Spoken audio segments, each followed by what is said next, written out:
Salut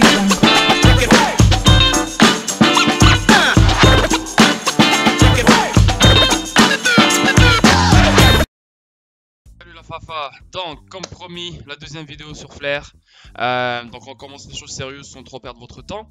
Donc maintenant on va commencer avec le premier tweet de Mickey B. Fresh qui est sorti, c'était quand déjà le 12 juin, donc c'était samedi si je ne me trompe pas, ouais samedi. Mais concernant XDC, donc on voit ici toutes nos félicitations Flair Finance et Xinfin Official sur le partenariat et le don de XDC au pôle de participation de la gouvernance sur le financement Flair que la participation YFin pourra gagner. Pour info, XDC n'est pas un F actif, donc ce n'est pas un F asset en ce moment. Seul le vote de gouvernance peut ajouter des F assets après le lancement. Algo est en première ligne après le lancement. Donc oui, c'est un actif dans Flair Finance, mais ce n'est pas un F asset dans Flair Network. Le premier algo est en première ligne après le lancement. Ok, donc ce n'est pas un F asset sur le réseau Network, mais il y a une pool de XDC dans Flair Finance. C'est ce que si je comprends bien. Voilà, donc je voulais juste mettre ça au clair. XDC ne sera pas dès le départ dans le réseau Flair, mais il sera dans Flair Finance. Ok, donc juste pour mettre les choses au clair, et je ne veux pas que il y a de la confusion dans ça. Ok, bon, on avance. Donc cette vidéo, vous le savez, il n'y a pas trop de choses de quoi je pourrais vous parler, mais juste revenir un peu en arrière et peut-être mettre les points sur les i et renforcer ce que j'ai dit auparavant, l'épisode 1, 2 et 3. Vous le savez déjà, Bifrost Wallet, c'est le wallet à avoir. Si vous comptez utiliser Decent Wallet, donc c'est bon, il n'y a pas de problème avec Decent Wallet. Vous pouvez déléguer vos Spark pour des fournisseurs de paiement. Vous pouvez voilà, gérer tous les actifs numériques venant de Flair Network, venant de Gala Games, venant de n'importe quel réseau. Tu peux les mettre sur ton Decent. Donc à travers ton Decent, tu peux tout faire. Donc tu peux te connecter à travers ton Decent, tu peux te connecter au réseau Flair et Flair Finance directement à travers de ton portefeuille Decent Wallet. Maintenant, il y a des gens, malgré le fait qu'ils ont un Decent Wallet, ils ne voudront pas utiliser leur Decent Wallet. Donc eux, ils vont dire ouais, mais moi, non, je veux pas toucher mon Decent Wallet, je suis pas à l'aise, nanana, je veux un autre wallet avec lequel je pourrais déléguer mes Spark, etc., etc. Donc, qu'est-ce que tu devrais faire? À travers ton Decent Wallet ou ton Ledger, pas à travers, genre tu prends ton Decent Wallet ou bien ton Ledger, donc les deux portefeuilles que tout le monde a, et tu les connectes à MyEtherWallet. Ok, MyEtherWallet, c'est ce que je vais vous montrer ici. MyEtherWallet, donc tu le connectes à MyEtherWallet ou bien MetaMask. Donc MetaMask, c'est ça. Donc c'est ce que je vous montre ici. Donc là maintenant, si tu ne veux pas utiliser ton Decent Wallet directement avec le réseau Flair et Flair Finance, bah, tu dois prendre ton Decent Wallet, tu le connectes à MyEtherWallet, bien mon MetaMask, et à travers MyEtherWallet, MetaMask, tu connectes MyEtherWallet et MetaMask sur Bifrost Wallet. Ok? Donc je répète. Nous, on a Decent Wallet et on a Ledger. Ok, ça c'est deux portefeuilles. Maintenant, ces portefeuilles-là, les deux, on ne pourra pas directement interagir avec le réseau Flair ou bien Flair Finance. Decent Wallet, oui, mais pas le Ledger. Donc, si toi, tu as tes Spark dans ton Ledger, dans l'adresse Ethereum qui figure sur ton Ledger, ben, tu ne pourras pas directement te connecter au réseau Flair ou Flair Finance à partir de ton Ledger. Donc, tu dois prendre ton Ledger, connecter ton Ledger à MyEtherWallet ou bien MetaMask. Et de MyEtherWallet MetaMask, tu connectes MyEtherWallet ou bien MetaMask sur Bifrost. Ok, ça c'est numéro 1. Maintenant, tu peux faire la même chose avec Decent Wallet. Donc, Decent Wallet, tu le connectes à MyEtherWallet ou bien MetaMask. Et MyEtherWallet MetaMask, tu les connectes sur Bifrost Wallet. Maintenant, il y a les gens qui vont dire ouais mais moi je vais utiliser MyDecent Wallet. Donc si tu comptes utiliser ton Decent Wallet, bah, tu n'as pas besoin ni de MyEtherWallet, ni de MetaMask, ni de Bifrost Wallet. Donc rien de tout ça. Maintenant, ce que je suis en train d'expliquer, ça c'est les gens qui ont un Decent Wallet, un Ledger, mais ne veulent pas connecter leur Decent Wallet et Ledger au Bifrost Wallet ou n'importe quoi d'autre. Ils veulent un autre wallet comme intermédiaire pour déléguer leur Spark, etc. etc. Donc, quand tu reçois tes Spark, tes 15% de ton Ledger, 15% sur ton Decent Wallet, c'est ce Decent Wallet ou ce Ledger là, tu le connectes à MyEtherWallet ou bien MetaMask, et MyEtherWallet, MetaMask, tu les connectes sur Bifrost Wallet. Bifrost Wallet, c'est quoi? Je vais répéter encore une fois. Bifrost Wallet, c'est quoi? C'est un wallet multi-chain sur lequel tu vas trouver non seulement les coins qui sont sur le réseau Flare, mais les coins qui sont sur Gala, les coins qui sont sur Ethereum, n'importe quoi. Donc, on peut voir ici FXRP, FDoge, FXLM, FTEL, FXDC, Ethereum, Doge, Array qui vient de Trustline, Spark, tout ce que tu veux. Tout ce que tu veux, tu vas le trouver dans ce wallet Bifrost. Et à partir de ce wallet Bifrost, on peut créer des F assets, des actifs F, ou bien déléguer nos Spark à des fournisseurs de signaux. Donc tout ça peut se faire à travers ce wallet qui est le Bifrost Wallet. Et il a été créé par Towo Labs. Donc Towo Labs, c'est la même compagnie qui a créé XRP Toolkit. Donc ce n'est pas une compagnie qui est connectée à Ripple, mais c'est une compagnie faite par la communauté XRP. Donc c'est des gens normaux comme toi et moi, mais c'est des développeurs. Ok? Donc ils facilitent les choses pour les gens comme toi et moi. Maintenant, je répète une dernière fois pour que ça rentre dans la tête. On va recevoir nos Spark la fin du mois de juin, début de juillet. Quand on va recevoir nos Spark, tu as trois choix. Ou bien tu vas les recevoir sur Decent Wallet, sur l'adresse Ethereum qui est sur ton Decent Wallet, ou bien tu vas les recevoir sur l'adresse Ethereum qui est sur ton Ledger, ou bien tu vas les recevoir sur MyEtherWallet ou bien MetaMask directement. Ok, tu as trois choses, trois catégories. Moi, je vais les recevoir directement sur MyEtherWallet. Ok, donc moi quand je vais les recevoir sur MyEtherWallet, je vais connecter MyEtherWallet directement à Bifrost. Et directement de Bifrost, je vais déléguer mes Spark. Ok, ça c'est moi. Maintenant toi, si tu vas recevoir tes Spark sur ton Ledger, dans l'adresse Ethereum Ledger, si tu veux déléguer tes Spark, il faut que tu prennes ton Ledger, tu le connectes à MyEtherWallet ou bien MetaMask, et MyEtherWallet et MetaMask, tu les connectes à Bifrost. Ok, ça c'est le numéro 2. Maintenant, si tu as Decent et tu comptes recevoir tes Spark sur l'adresse Ethereum Decent, tu peux faire la même chose que comme je viens d'expliquer avec le Ledger. Donc Decent, tu le connectes à MyEtherWallet ou bien MetaMask, et MyEtherWallet, MetaMask, tu les connectes à Bifrost. Ou bien à travers ton Decent Wallet, tu te connectes directement au Flare Network et Flare Finance pour déléguer tes Spark ou faire ce que tu veux faire à travers ton portefeuille Decent Wallet. Donc ça, le choix est à toi. Il n'y a pas une meilleure formule, il n'y a pas je sais pas quoi. Ce que tu veux faire toi, ce qui te met à l'aise. Ok, good. Là, je pense que j'ai bien mis les points sur les i. Maintenant, je vais parler de... je m'excuse, j'ai pas traduit ça. Je vais parler des FTSO encore une fois parce que c'est la première chose qu'on va faire et je pense que c'est la chose la plus simple qu'on pourra faire. Oui, on pourra créer les F-Assets sur le réseau Flare, mais on n'a pas encore la structure pour le faire. Ok, donc ce n'est pas encore facile à expliquer. Ok, donc on va commencer avec ça. Donc les réseaux, les fournisseurs de réseau. Et aussi maintenant, je vous vois venir là, parce qu'il y a beaucoup de monde qui vont dire ouais mais quand ça va sortir je vais faire mes recherches. Regardez combien de fournisseurs de signaux il y a. 3, 6, 9, 12, 15, 16 fournisseurs de signaux. Maintenant avant que ça sorte, vous devez faire des recherches sur chacun d'eux pour que vous ayez une idée quand Flare Network va sortir. Vous savez déjà quel fournisseur de signal vous avez envie de donner vos Spark. À qui vous avez envie de donner vos Spark. Faites vos recherches maintenant. Étudiez Gala Games, étudiez Fusée Flare, étudiez Bitrue, étudiez Flare Finance, étudiez Pack Global, étudiez FTSO US, FTSO Europe, Alpha Oracle, FTSO Australie, FTSO UK, deux laboratoires. Et étudiez ces fournisseurs de signaux maintenant avant que Flare Network sorte pour que vous ayez une idée quel fournisseur de signal est meilleur que l'autre. Ça, c'est votre job. C'est comme les cryptos.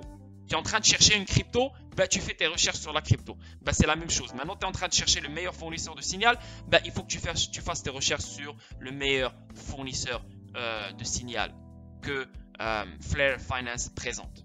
Ok? Donc, je vais mettre le lien de cette page en dessous de la vidéo pour que vous puissiez voir tous les fournisseurs de signaux qui seront présentés à nous le moment que Flare Network sera live. Ok, on va lire le tout maintenant. Fournisseurs de signaux. Les détenteurs de Spark et de FA7, c'est-à-dire FXRP, FLTC, FDoge, FXLM, peuvent déléguer les votes détachables associés à leur Flare et FA7 of Flare Time Series Oracle FTSO. Donc, on va déléguer nos FA7 et nos Spark à ces fournisseurs de signaux.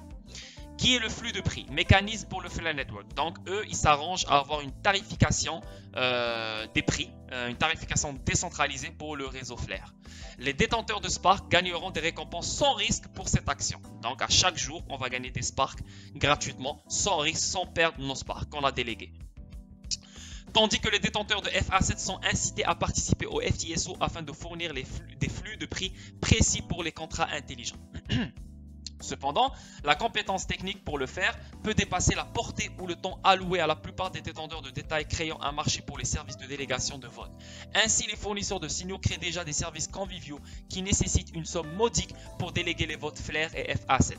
De plus, les fournisseurs de signaux envisagent d'offrir une récompense de leur propre gré aux détenteurs d'actifs F pour avoir utilisé leur service afin d'obtenir plus de pouvoir de vote. Des incitatifs seront offerts aux délégants de vote qui se situent dans la médiane de 50% des estimations de données pour une série chronologique donnée du FTSO. Ces récompenses seront livrées sous forme de FLR via le mécanisme d'inflation Flare Network, pool de récompenses FTSO. Donc, tant que le fournisseur de signal, s'il fait plus que 50% par jour, ben, toi, tu vas être récompensé en Spark. Donc, c'est ça le ratio. Mais encore une fois, on ne sait pas comment les choses, on ne connaît pas la structure. Ça, quand ça va être live, c'est là qu'on va tout comprendre. Mais là, maintenant, on sait c'est quoi les FTSO. Donc, c'est des fournisseurs de signaux qui s'arrangent à avoir une tarification décentralisée des prix des données pour le réseau Flare. Eux, ils se cassent la tête pour avoir ça. Nous, on délègue nos Spark sans risque et on gagne des Spark à chaque jour. OK? Considération relative à la délégation de vote aux fournisseurs de signaux. Le fournisseur de signaux est-il une entreprise déjà existante ou nouvelle dans l'espace blockchain? Certains fournisseurs de signaux seront de nouvelles entités formées par des individus cherchant à capitaliser et à participer à un tout nouveau réseau de contrats intelligents. Donc, il y a des fournisseurs de signaux qui existent déjà depuis longtemps. Il y a des fournisseurs de signaux qui vont se faire créer maintenant. D'autres fournisseurs de signaux entreront dans l'espace en tant qu'entité déjà établie dans l'industrie de la blockchain, comme PAC. Les fournisseurs de signaux qui ont déjà construit des produits et des projets sur d'autres blockchains vous permettront de chercher leurs travaux passés et leur succès dans ce travail, ce qui peut être utilisé pour extrapoler leurs performances au réseau Flare. Cependant, ce n'est pas parce qu'un fournisseur de signaux est nouveau dans la construction et le travail dans l'espace blockchain qu'il ne sera pas des fournisseurs de signaux efficaces. Donc, il y a des gens qui vont dire « Ouais, mais moi, je vais aller vers les anciens parce qu'ils ont beaucoup plus d'expérience, beaucoup plus de vécu, donc ils ont beaucoup plus de pourcentage. » Il y en a d'autres qui vont dire « Ouais, mais les nouveaux sont meilleurs parce que, voilà, ils ont meilleure technologie. » Non, non, non. Chacun va aller avec ce qu'il pense. Et ça, on parle de stratégie. Donc maintenant, est-ce que tu vas aller avec les anciens? Est-ce que tu vas aller avec les nouveaux? C'est pour ça que je vous dis, maintenant vous devez faire des recherches sur chacun des fournisseurs de signaux. Chacun d'eux, tu fais des recherches dessus. Chacun d'eux pour que tu aies une idée qui est le plus ancien, qui est le plus fort, qui utilise la meilleure technologie, etc. etc. Le fournisseur de signaux est-il une bourse ou une entreprise CeFi? Si le fournisseur de signaux est une bourse comme Bitrou, ou une autre entreprise liée au CeFi cherchant à participer au réseau Flare, il peut vous demander de miser votre Flare avec eux en échange d'un taux d'intérêt fixe. Bien que connaître le taux d'intérêt que vous recevrez au cours de l'année puisse être réconfortant, cela pourrait également signifier que vous laissez beaucoup de rendement sur la table car cela limite les avantages de la participation au réseau Flare. Donc, il y a des gens, qu'est-ce qu'ils vont faire? Ils vont dire, ouais, mais Bitrou, quand Spark va sortir, ils vont dire, ouais, mais Bitrou me donne 4% par année en rendement. Comme Gala Games, la dernière fois je vous ai parlé dans le live stream lundi, hier je vous ai parlé de Gala Games, comme quoi Bitrou te donne un rendement de 1,5 annuellement, 1,5% annuellement. Donc là maintenant Bitrou peut faire la même chose quand Spark va sortir, ça va être quoi, 10%, 5%, 4%, je ne sais pas. Mais c'est ce qu'ils essaient de vous dire, c'est que si tu sors ces Spark du réseau Flare et tu les mets dans Bitrou, ben tu es en train de rater énormément d'argent qui peut rentrer à chaque jour grâce aux fournisseurs de signaux, etc. etc. Ok. Cependant, l'utilisation d'une bourse ou d'une société CeFi pour vos besoins de rendement pourrait s'avérer être une proposition solide pour ceux qui cherchent à gagner un certain rendement sur leur capital sans avoir ce souci des actions nécessaires pour participer à Flare Network. Voilà, donc c'est une bonne chose aussi d'être avec Bitro. Voilà, donc Bitro c'est un fournisseur de signal. Donc Bitro peut aussi être bon. C'est ce qu'ils ont expliqué ici. Le fournisseur de signaux est-il actif dans la communauté? Les fournisseurs de signaux engagés et actifs dans la communauté donnent aux utilisateurs l'opportunité d'évaluer leur connaissance du réseau Flare et un aperçu de la pensée derrière l'équipe. De plus, certains fournisseurs de signaux ont déjà créé des programmes pour afficher leurs signaux au FTSO sur leur site web respectifs, ce qui vous permet de les comparer à certains des oracles de prix les plus fiables actuellement en production. Certains fournisseurs de signaux ont également déjà créé des outils utiles pour que la communauté Flare participe à divers programmes bêta avant le lancement. Quel est le taux de réussite par rapport aux frais pour un fournisseur de signaux donné?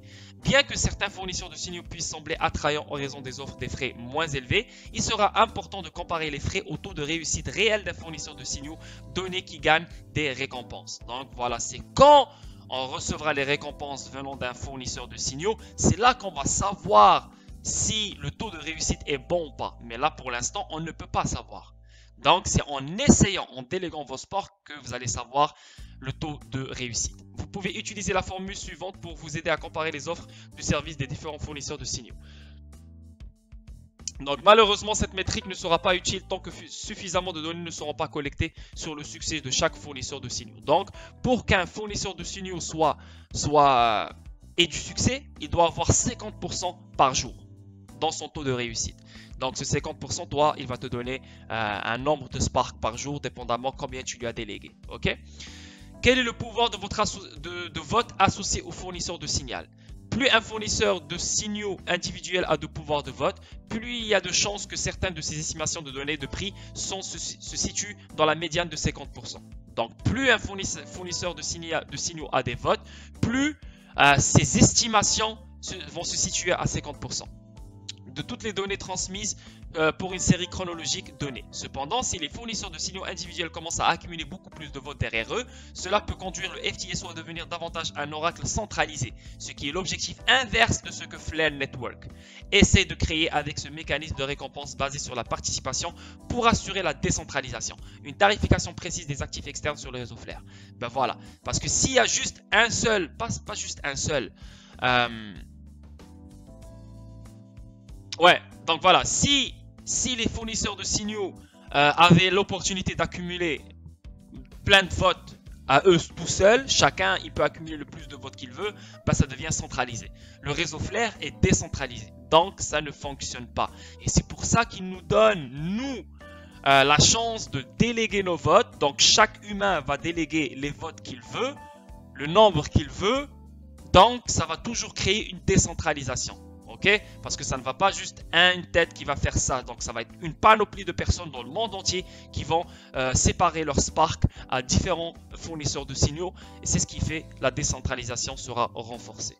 Okay? Le fournisseur de signaux offre-t-il des bonus supplémentaires pour leur délégation de vote? Bien que Flare soit le seul actif qui puisse réellement gagner des récompenses via le FTSO, cela ne signifie pas que le vote FA7 n'est pas important. Par conséquent, les fournisseurs de signaux peuvent choisir d'offrir certains avantages tels que des frais réduits, des NFT ou des services supplémentaires pour les détenteurs d'actifs F qui délèguent leur vote sur les actifs F à un fournisseur de signaux particulier. Cela peut favoriser une saine concurrence entre les fournisseurs de signaux, en particulier dans les cas où les efforts supplémentaires peuvent surmonter les taux de réussite inférieurs. Donc, la seule chose qu'on pourra gagner dans le réseau Flare, c'est Spark. Donc, en déléguant nos Spark, on gagne des Spark. Mais les FA7 sur le réseau Flare, on ne va pas gagner sur eux. Oui, on pourra gagner des choses venant des fournisseurs de signaux comme des NFT, comme des services supplémentaires, comme des frais réduits, des services supplémentaires, un truc du genre. Mais au début, on va gagner sur la délégation de nos Spark. Ok? Le fournisseur de signaux participe-t-il à chaque série chronologique de données des prix dans le FTSO? ce sera une moindre considération. Mais c'est très important dans le choix d'un fournisseur de signal comme le FTSO. Utilise le hasard pour décaisser les réponses. Les utilisateurs peuvent vouloir utiliser les fournisseurs de signaux participants à chaque série chronologique de date de prix pour s'assurer qu'ils ont une exposition maximale aux récompenses FTSO. Pour chaque clôture du FTSO, il sélectionnera au hasard une série temporelle à laquelle distribuer les récompenses. Par conséquent, si un fournisseur de signaux ne participe pas à chaque série chronologique, il manquera alors certaines possibilités de gain. Ben voilà, ça c'était des questions courantes, je pense, qui ont été posées à Mickey B. Fresh. Ça c'est son site, hein, DeFiStandard.com. Et voilà, donc il a répondu à ce genre de questions. C'est des bonnes questions, ça répond à quelques trucs, mais encore une fois, il faut rester simple.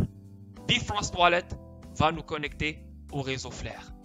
À travers ce Bifrost Wallet, on aura toutes les coins tous les coins qui sont sur le réseau Flare, tous les coins qui sont sur le Flare Finance et tous les autres coins qui existent déjà. À travers ce Bifrost Wallet, on pourra déléguer nos Spark, créer des F-Assets dans ce Bifrost Wallet sur le réseau Flare Network. Et sur ce wallet Bifrost, on pourra retirer ce qu'on veut. C'est un wallet multi-chain. Ça, c'est la première chose qu'il faut garder en tête. Donc, toi, si tu as Decent Wallet ou Ledger, tu dois prendre Decent Wallet ou Ledger, le connecter à MyEtherWallet ou bien MetaMask, et MyEtherWallet, MetaMask, tu les connectes à Bifrost.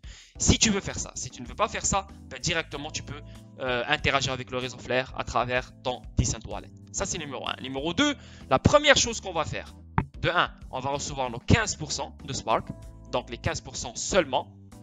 Maintenant, les 15%, qu'est-ce qu'on va faire? On pourra ajouter plus, donc en achetant plus de Spark. Donc, on n'aura pas seulement 15%, on aura le 15% plus les Spark qu'on a achetés avec l'argent de notre poche. Et troisièmement, c'est les Spark qu'on va gagner en récompense à chaque jour en déléguant nos Spark. Ok? Donc, les 15% que tu vas mettre, tu ne vas pas les perdre. Ils sont sans risque, donc ils sont encore là. Ok? Donc, ces 15% là, ils vont travailler, ils vont te donner des Spark à chaque jour. Donc, ces 15% plus ces Spark là à chaque jour vont s'ajouter sur les 15%. Donc là, on a un mois. On a un mois à partir du lancement du réseau Flare. Un mois exactement, jour pour jour. Un mois. On recevra nos 15% Spark. Donc, tu as trois choix. Ou bien, tu gardes ces 15% Spark, tu restes les bras croisés, tu les laisses dans ton Ledger et tu attends. Et tu les mets sur une plateforme d'échange qui accepte le deuxième parachutage, le deuxième airdrop d'Iflare, Bitrou. Tu les laisses là-bas et tu ne fais rien. Merci, bonsoir. Tu attends que DFlare rentre et tu switches tes DFlare en YFlare et là tu utilises Flare Finance. Ça, c'est numéro 1. Numéro 2, quand tu reçois ces 15% là, tu les fais directement travailler dans le réseau Flare. Donc, en déléguant tes Spark aux fournisseurs de signaux. Donc, ils vont te donner des Spark à chaque jour. Pendant ces 30 jours-là, à chaque jour, tu recevras des Spark. À chaque jour, à chaque jour, à chaque jour, à chaque jour.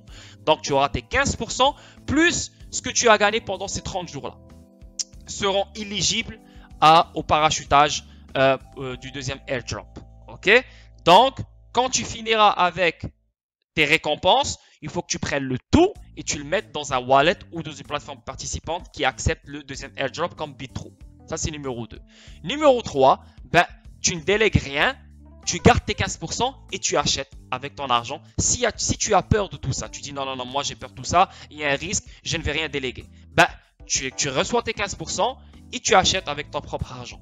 Voilà, tu achètes avec ta propre argent, tu gonfles ton sac Spark et quand le parachutage approche, tu prends le tout et tu le mets dans un wallet ou dans une plateforme participante comme Bitrou. Voilà, tu as 3 choix ici. 3 choix. Mais c'est sûr et certain, c'est faire travailler tes Spark qui est le plus important ici pour gagner de l'argent à chaque jour et des Spark à chaque jour.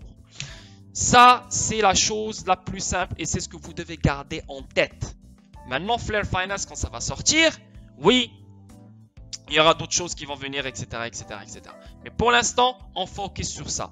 Bifrost, je vous conseille de mettre votre courriel. Quand ça va sortir, vous recevez une notification. Et je vous conseille fortement de lire et d'étudier les fournisseurs de signaux. Hein? Pour que quand Flare Network sorte, vous savez qu'est-ce qui se passe et où vous allez mettre votre argent. Ok? Sinon, le reste, il n'y a rien à dire de plus.